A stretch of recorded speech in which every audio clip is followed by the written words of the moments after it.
wanted to come today, Hun Buns, in regards to, we're gonna call it what everybody's saying it is. It is a massacre in Shreveport that happened. And I don't think people understand or know. Some people do, some people may not. But when certain things happen in the news, that's why I really don't like watching the news, especially when it comes to homicide, Cavaria, DV, me. It's just certain things that trigger me.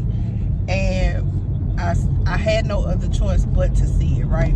Y'all know I'm on my way to the mailbox again. Oh, Jesus, because these people, I'm old, y'all, so I made a mistake. The lady she ordered one shirt, sent her another shirt, said she got a free shirt on me. It's my bad. I was doing a lot of movement, but that's neither here nor there. So, what ended up happening was the man, he ended up killing 7 of his kids. I'm not sure what the relationship they're saying is, like a niece or nephew that he also murdered. I'm trying to think of what else. And he shot his wife and the current girlfriend. It's just sad, y'all. It's really sad. And the debates that I have with men all the time, when they say to me, and it's the majority, a lot of men say that, you know, about how women are so temperamental. However, even though I may disagree with a lot of things that Gary Chambers said, one thing that he did, he came with statistics, and I appreciated that.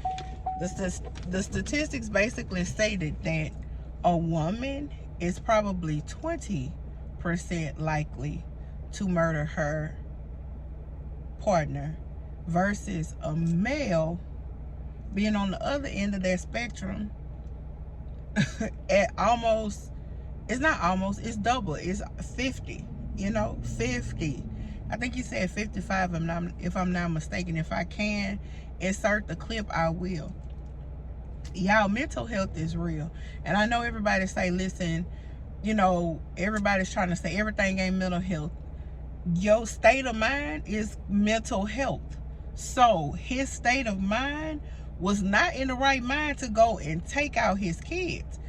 For him to take out his children, something that came from you, that is flabbergasting to me. That is so disheartening. And I'm trying my best to, Lord have mercy, hold back tears, because Vonnie posted the other day, and the only thing that I could say up under her post is, my God, pray for that mother. For one, I pray to God that she is able to wake up. You know, this is gonna be hard on her life, but for one, I pray that she does wake up, you know. But Lord, the heaviness, and I know, like, when she realizes that all her children are gone, she's probably not gonna want to be here. She's probably not going to want to be here. We're gonna be honest about that, because you don't know what her family situation is. You don't know if she has a mother. You don't know if she has a father. Like, people don't think about that. And it's not until I have been talking to people just in dating, you have to understand that everybody was not raised like you. So all of the things that you feel like is a natural response or something that a person would do, like, I would always say, because, and it's my daddy's fault. Yeah, Tiny, it's your fault. I'm gonna say it's his fault, because when you are raised by your father is the one who teach you how a man should be treated. So I think that the same way that I was raised, a man should just know. And some men just don't know.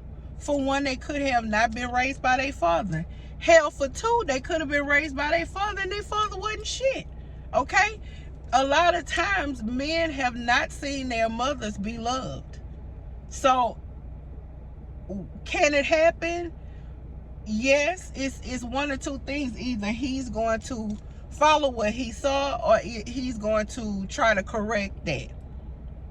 It's hard to try to correct that, because where does that said foundation come from? Where would that person have to go? Because we are so, especially like even with the young kids, everybody's so quick to say how the YNs are just out of control. Yes, they are out of control, but have we looked at the elders? Okay, if you see your elders acting a damn fool, what would make you just be like, you know what, I'm gonna act right? Some will, some won't, but for the majority of it, like my ex-husband would say, he was raised by the street. So it's certain things, when it came to the family dynamic, he just did not understand. And it wasn't until, you know, counseling and talking to each other that I was just like, oh, he don't get where I'm coming from, and I wasn't getting where he was coming from. But ultimately, y'all, please pray for this family, the aunties, the cousins. This is to have to see 8 small caskets. I remember, I can't remember when it was, but my friend Dom, she was telling me about a homicide that happened in New Orleans, and I think it was like 5 caskets. But y'all, the hurt, just like I don't even know these people, and I hurt for their mother, because my God, on today, losing your child, your children, I have 2, that's 7.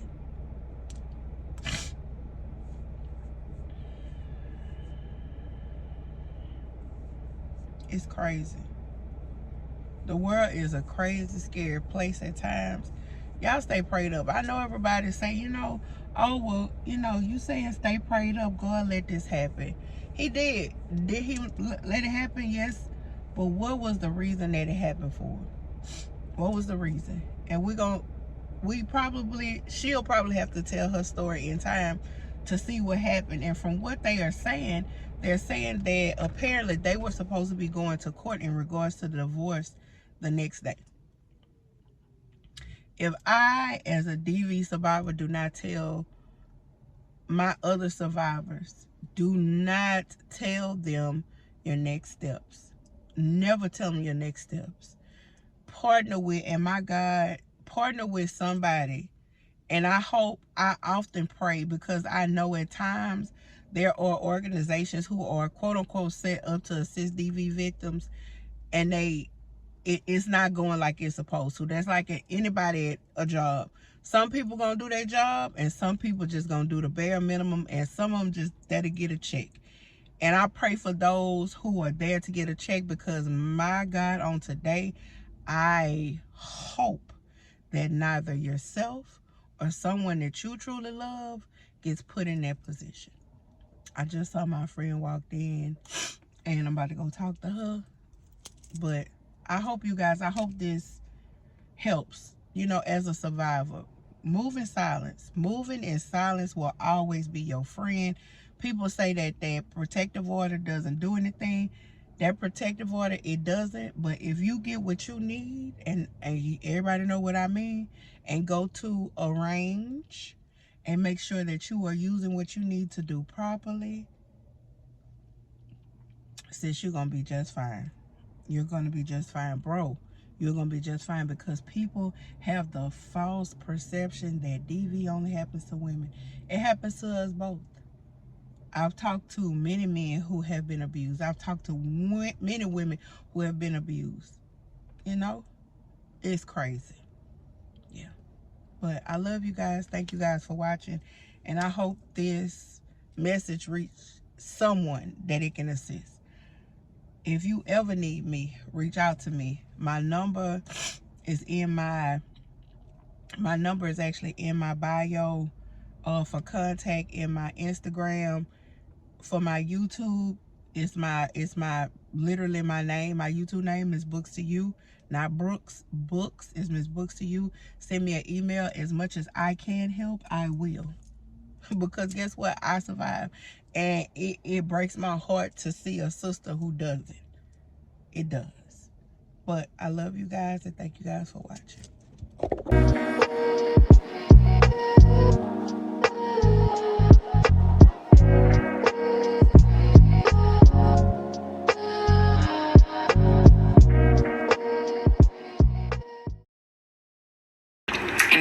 have a good day.